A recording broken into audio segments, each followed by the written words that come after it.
Welcome to USA Global TV and Radio, where our mission is to provide education, entertainment, hope, and inspiration.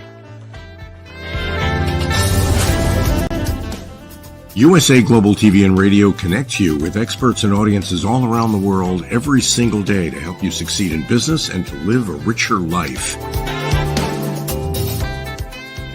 Visit us at usaglobaltv.com to learn about career and life-changing training and mentoring programs like the Listening Mentor. Subscribe to our newsletter to stay informed about our special programs and offers. Discover how you can become a guest on one of our shows or a host or producer of a USA Global TV and Radio show of your very own. That's USA Global TV and Radio, where the doctor is always in.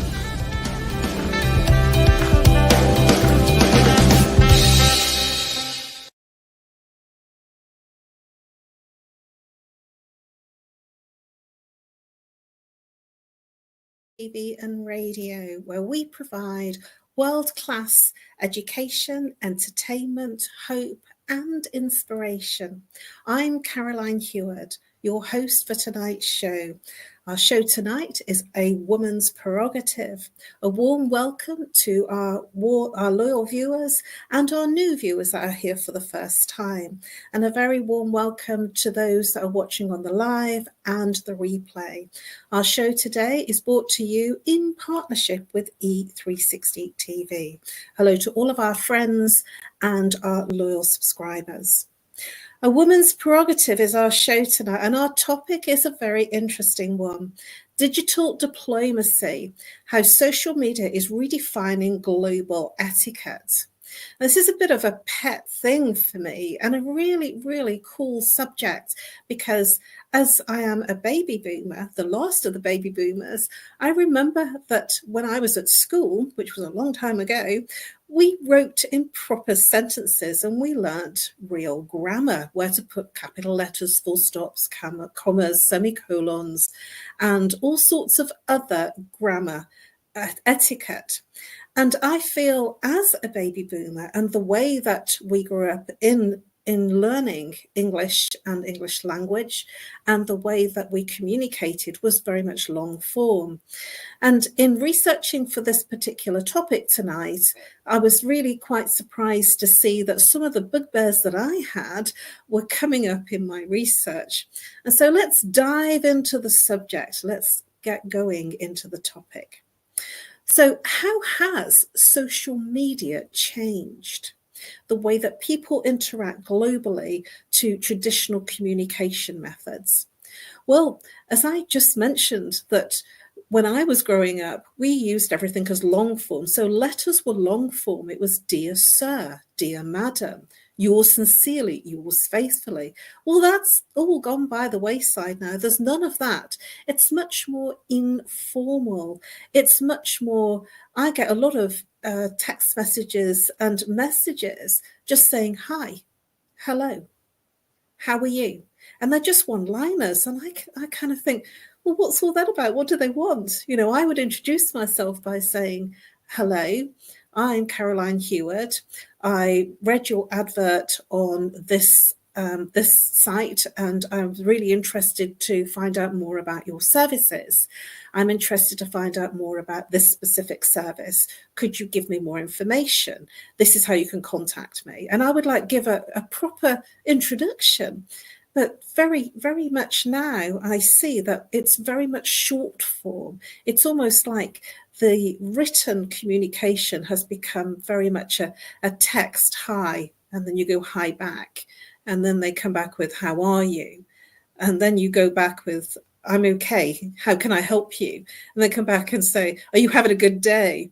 And it's very, very challenging for me because I don't have the time to do that kind of backwards and forwards. But this is the way that a lot of younger generations, certainly the millennials and also the alpha generation, and Generation Z, who have just come into the workplace, that there is much more short form and a lack of interest in seeing capital letters, full stops.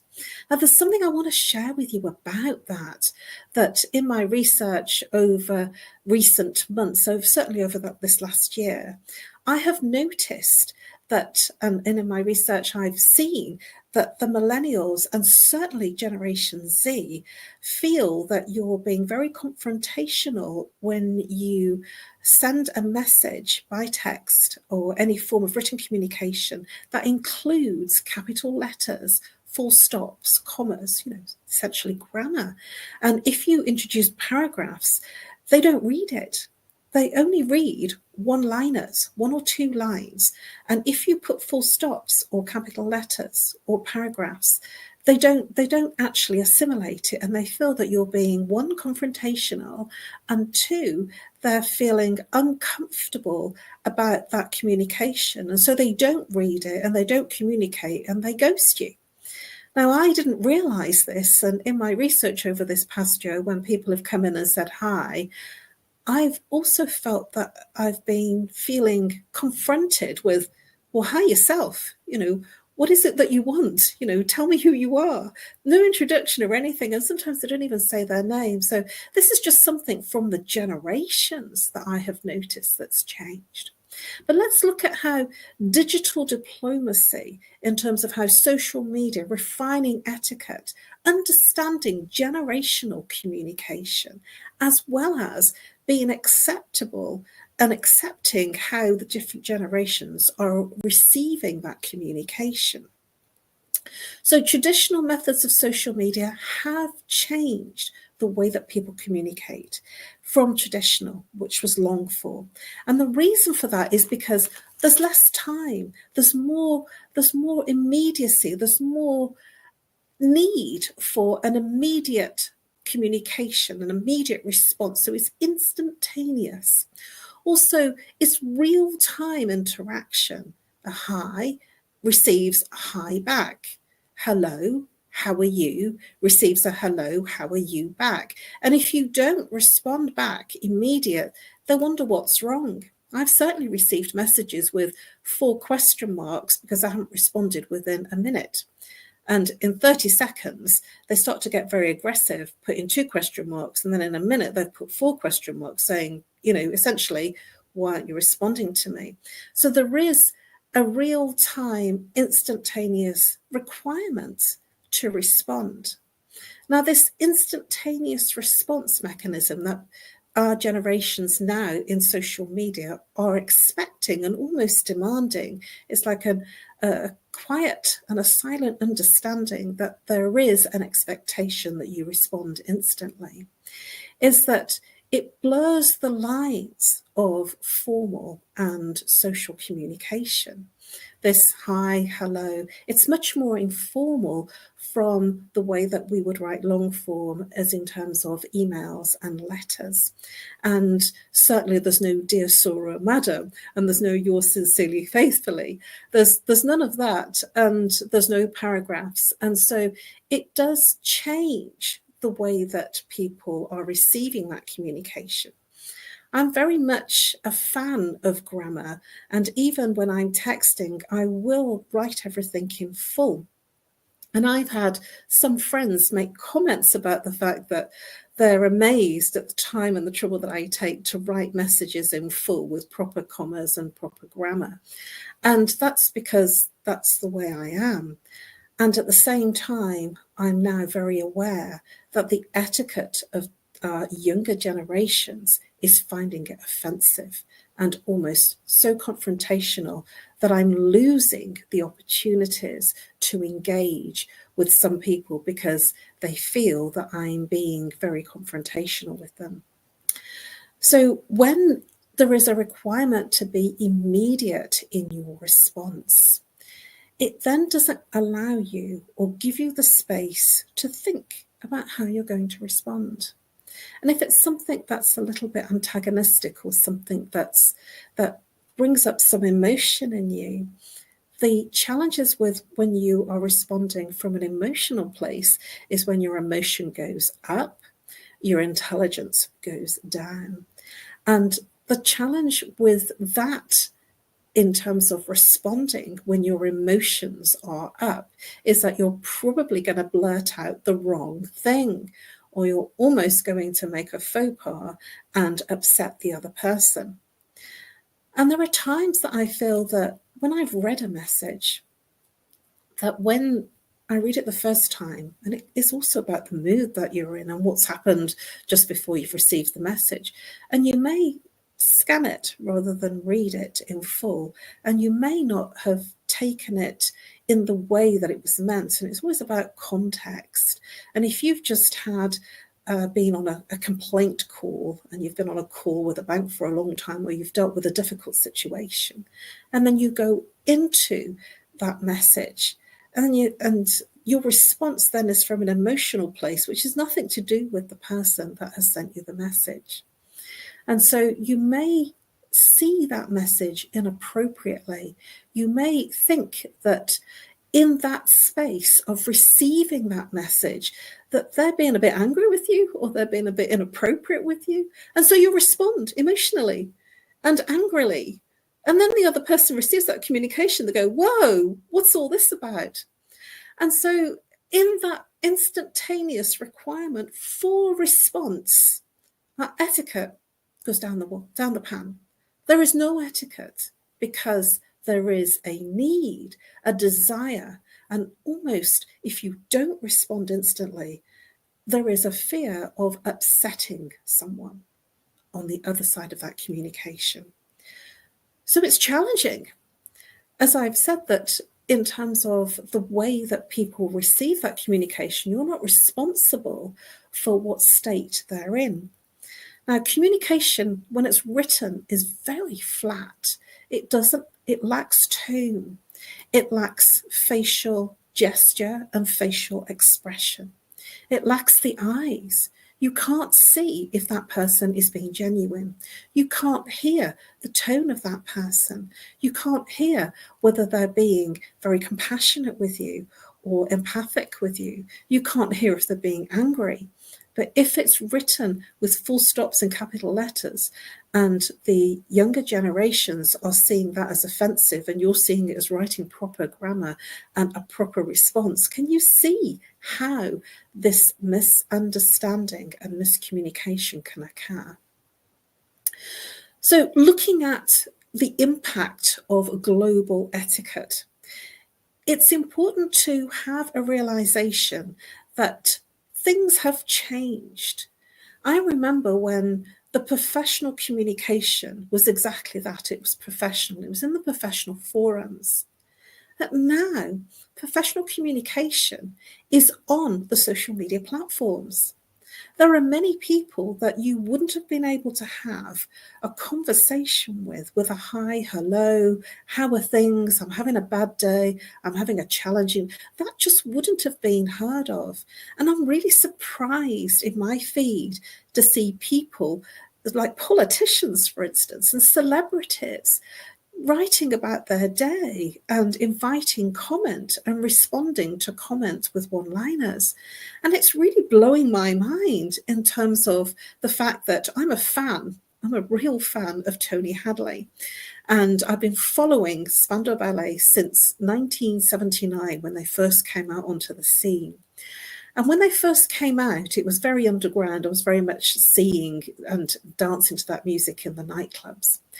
And now he actually is in my Facebook feed, and he's talking about daily things, and it makes me think, OMG, I'm actually here with Tony Hadley talking to him in his everyday life, and it's quite amazing. So people are more reachable.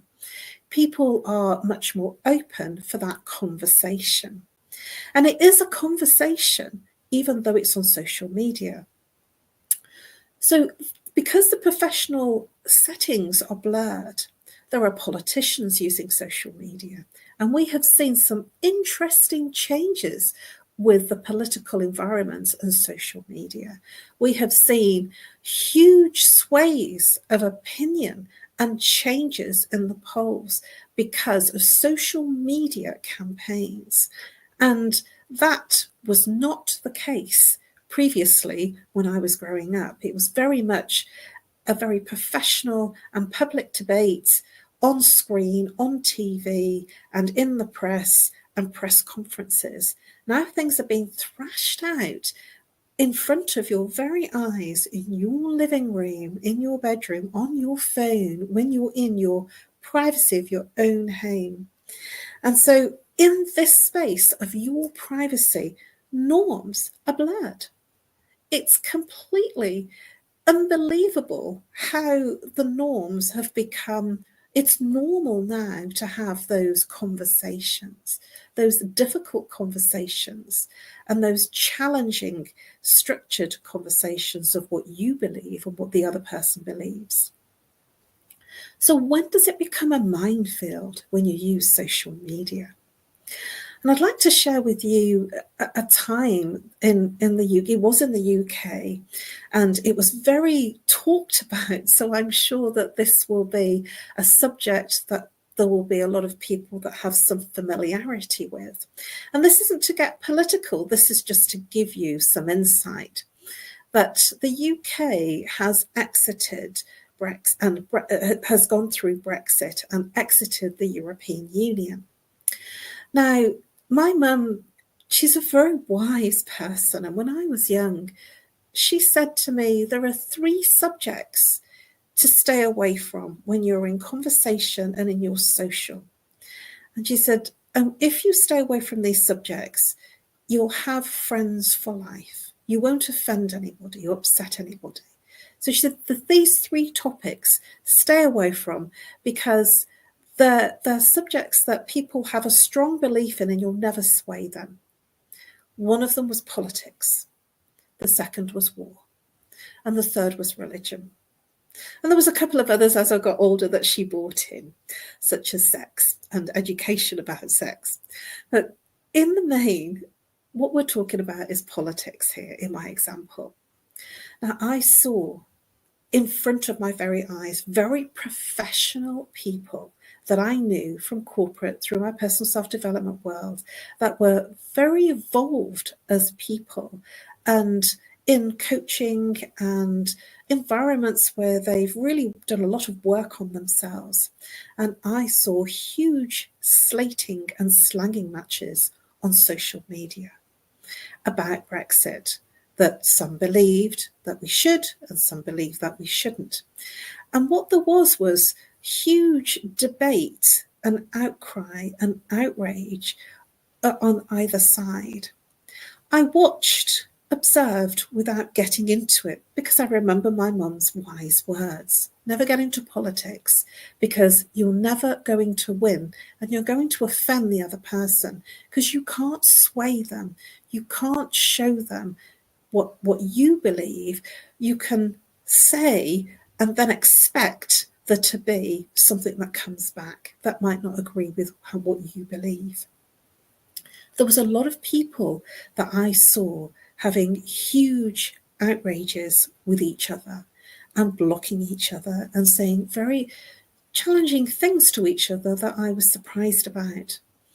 And that's just one example of a time that diplomacy, because that's our subject, diplomacy and social media, wasn't looked at. The etiquette of diplomacy wasn't considered. It wasn't gracious. It wasn't observational in terms of listening, allowing each person to say something.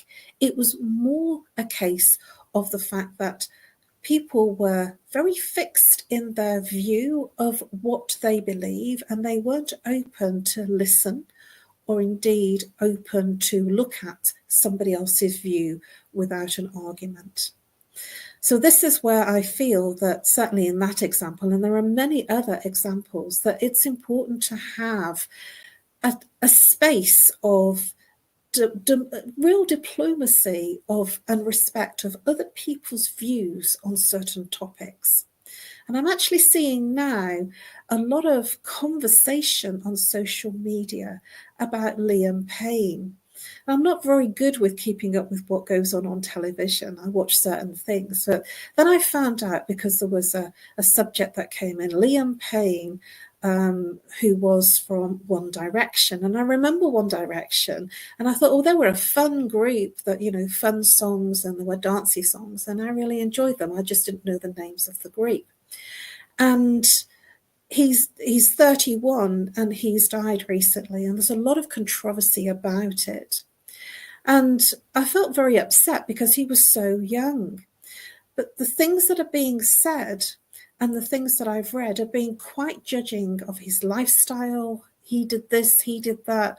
And there's a family and friends in the background that are grieving the loss of this very young person, the loss of a talent, and the loss of somebody that truly gave something to leave a legacy. And that, I felt, was completely dismissed with a lot of people.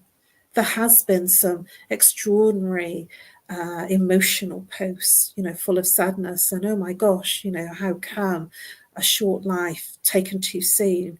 But then there were a lot of controversial posts. And this is what happens when we don't, and I'm going to say that again, when we don't consider diplomacy, when we don't give the family and the close friends some consideration, and we don't give them a level of etiquette. And with that, I'm going to take a pause, and we're going to go over to one of our sponsors. In a moment, we will be going over to a sponsor, and then I'll be back to share more tips and more insights about etiquette and diplomacy using social media. See you in a moment. USA Global TV and Radio proudly presents our partner and sponsor, Mr. Philip Sykes and the British School of Excellence, building confidence, changing lives. And now, proudly presenting the Polished Professional.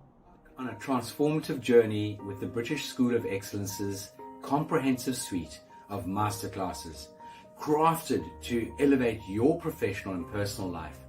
8 outstanding modules will elevate you to the next level. Module 1, Exploring Life's Purpose, delves into the depths of self-discovery, guiding you to chart your unique path to fulfillment and success. Module 2, Mastering Professional Presence and Confidence. This masterclass is a deep dive into the art of self-assurance and commanding presence, which is essential for standing out in today's competitive landscape. Module 3, Learn the secrets of visual impact, how to curate a personal style that amplifies your professional brand. Module 4, Mastering Professional Etiquette and Communication Excellence, navigating the nuances of corporate interaction with grace and tact. Module 5, Elegance in Eloquence. We impart powerful techniques to captivate and persuade any audience with your oratory skills. Module 6, Unlock the potential of your emotional intelligence, EQ, and harness the ability to connect, empathize, and lead with emotional savvy.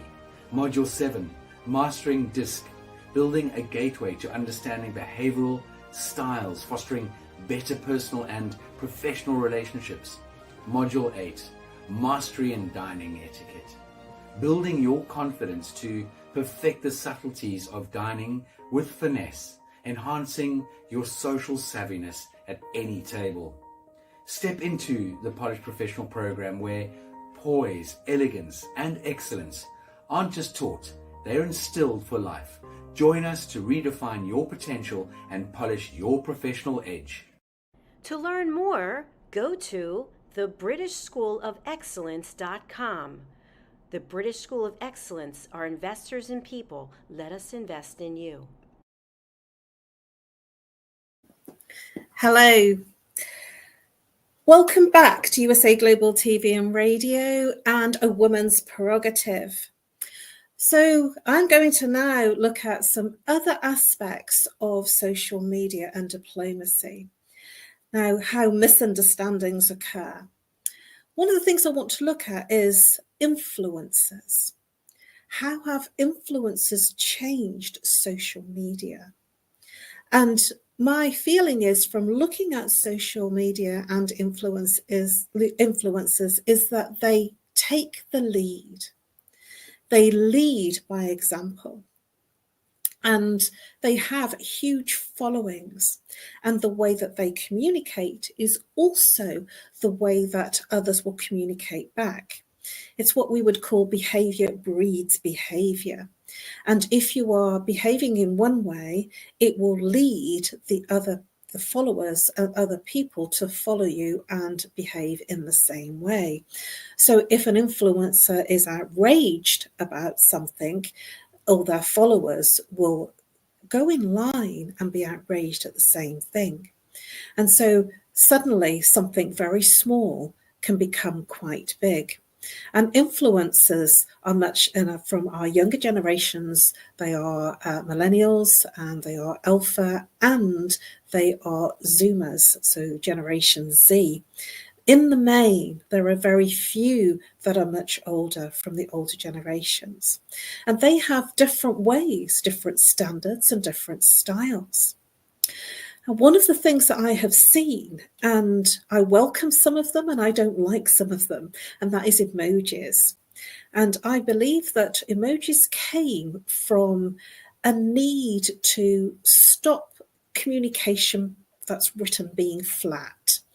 And so there was the introduction of emojis, emoticons, to show a smile, to show a sadness, to show thumbs up, saying, yeah, that's good, to show that you love something or you like something. And so we're very much in that emoji button, that sort of like, love, and needing that emocon to see what people think or feel about what we've said. And in the space of seeing the rise of the emojis and emocons coming into play, I like quite a few of them, and I don't like quite a few of them. And there's some that when somebody puts a thumb up, like this, I actually feel it's like a showstopper. When somebody puts a big thumb up, I used to think, well, that's great, they're agreeing. But then it stops communication. It's what I would call, like, that's it, we draw a line. I agree, we're done. And it almost feels abrupt in some way. And I didn't kind of take any notice when I was seeing that from people. I just thought, oh, maybe it's just me. But then in my research, I found that the Generation Z and Alpha and the millennials are offended by it, particularly Generation Z and the Alpha generation are hugely offended by the thumb up. And they believe that it is a showstopper. They feel it's rude, and they feel that you're just saying, okay, that's it, enough, I don't want to listen to you anymore. And I found that, I'm going to use this Britishism, interesting in inverted commas, because it made me curious as to why they were offended. And it also brought up in me personally those feelings that I also shared of, okay, like they've agreed, now that's it, we draw a line. Like there's no more to go. They're saying thumb up, you might have spilled your guts out. You might have said something really passionate that you're really heartfully sharing, and then they've given you a thumb up. And that's it, conversation over. And so the thumb up is definitely a bone of contention with a lot of people. Now, I'm not easily offended, so I do my best not to be offended when people use the thumb up. And at the same time, it does give a showstopper of, that's it, the line's drawn, the conversation is over.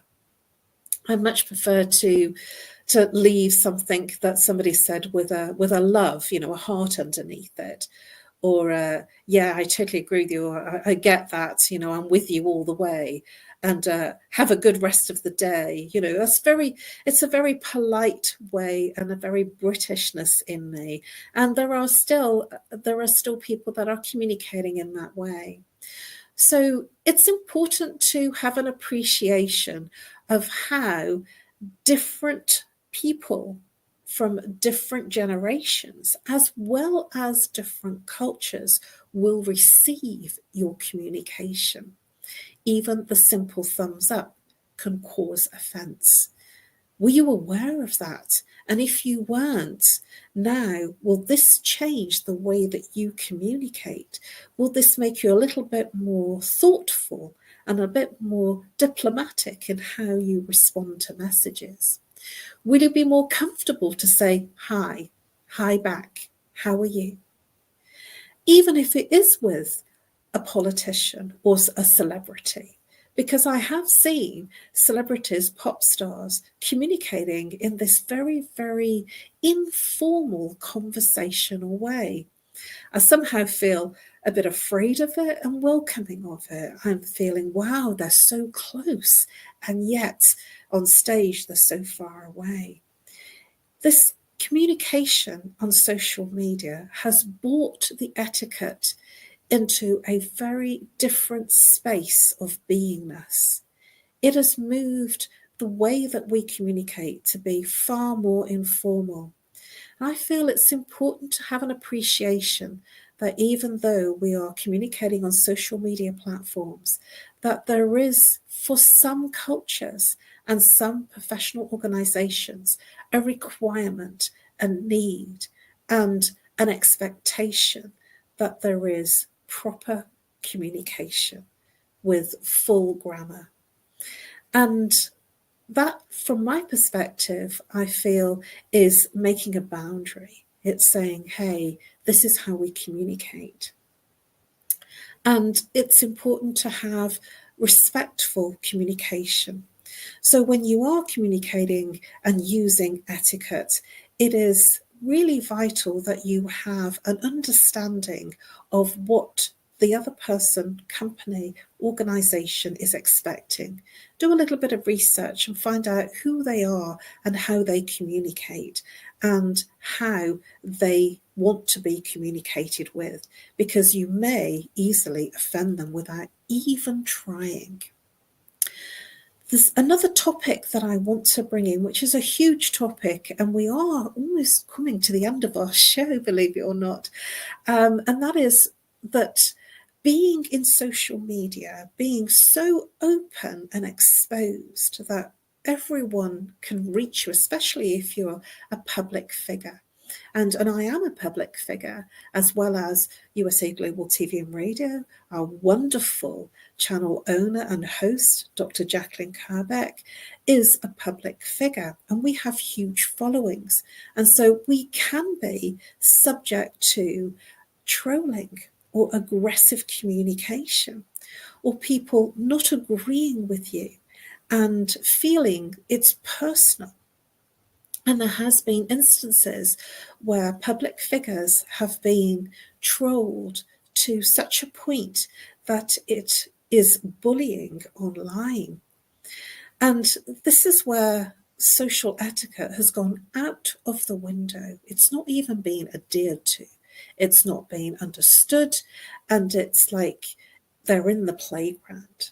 And my feeling on that, and it is a personal feeling, is that the person that is at the end of that trolling and anger, or at the butt of somebody else's beliefs that are different to theirs, is that they are exposed, and it's an uncomfortable experience because they can reach you at all sorts of times of the day and night, because that's how social media plays out.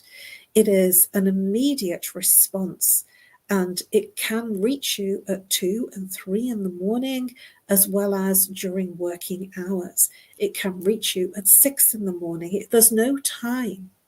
And also on social media platforms, certainly in Facebook and also LinkedIn, there is a way that you can see if somebody has read your message. And I have that setting on, so I can see if my message is being read, and I can also see if they've not responded. And that will bring to light an uncomfortableness for the person that sent a very nice message and waiting for a response.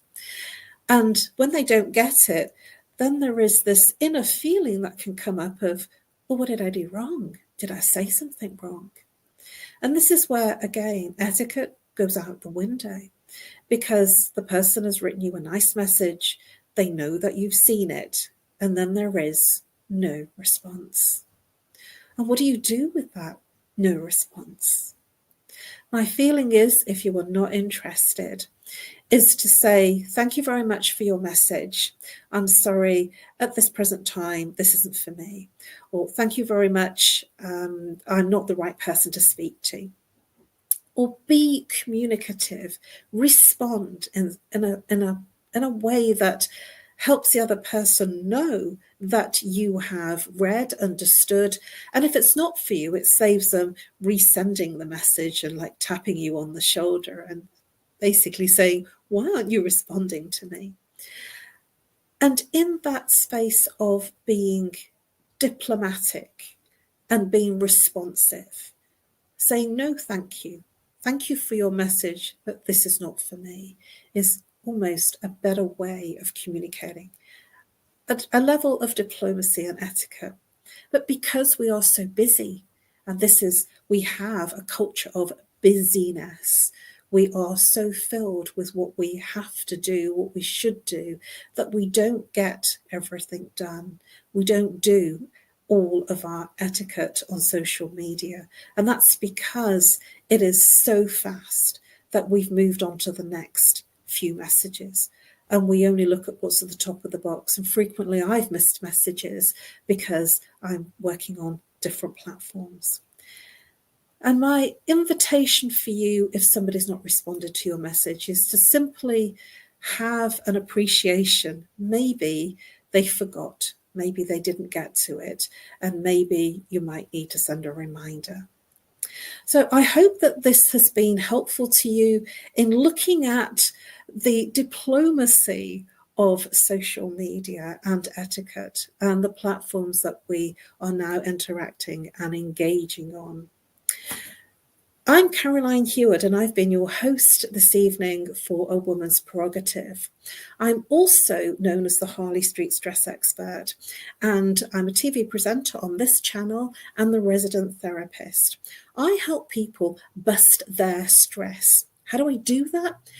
I help them by identifying the root cause of what's causing their repeating pattern of stress, whether it's physical, emotional, mental, behavioral, whether it's a physical ache and pain, whether it's the fact that they're not sleeping, whether it's a relationship issue where they're always complaining about somebody that is doing something to them. My piece to resistance on, if you are complaining, you make me mad, you make me angry, is that no one can make you angry. No one can make you sad, and no one can make you feel anything. You make you feel. And when you can own and take responsibility for how you feel in various situations, of how you respond to either written communication, verbal communication, or face-to-face communication, situations and events, this will change your experience of how you experience stress and how you experience anxiety and depression. And that's just a little tip to leave you with in terms of being able to be in a space of control so that no one offends you and you can live in a much more peaceful way. You can reach me on nomorestress@live.co.uk, or call me on +44 if you're international.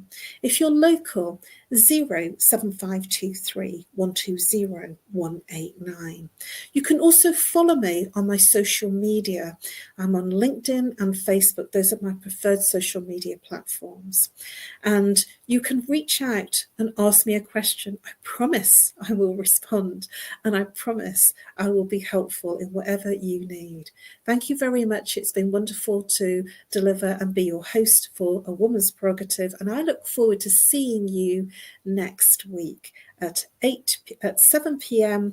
British Summer Time, which is 2 p.m. Eastern Time. Bye-bye for now, and over to our sponsors. USA Global TV and Radio, in partnership with Dr. JACALYN LLC, present Amazon #1 best-selling author, Dr. JacalynKerbeck. Dr. JacalynKerbeck is a certified life, career, and executive coach who teaches people how to listen at an elevated level through her courses and her books. Dr. Kerbeck teaches her clients how to open their hearts and express themselves through their creative genius. In her children's book series, The Amazing Adventures of Lady Ella, the listening mentor, Dr. Kerbeck teaches children and their families how to listen at an elevated level. Dr. Kerbeck has worked with clients across the world to guide them in how to express themselves and communicate at a highly effective level. Join our team of elevated listeners so you can listen without judgment, without providing a solution, without interruption, and without stealing the stage. To order your books today, go to drjacalyn.com or Amazon.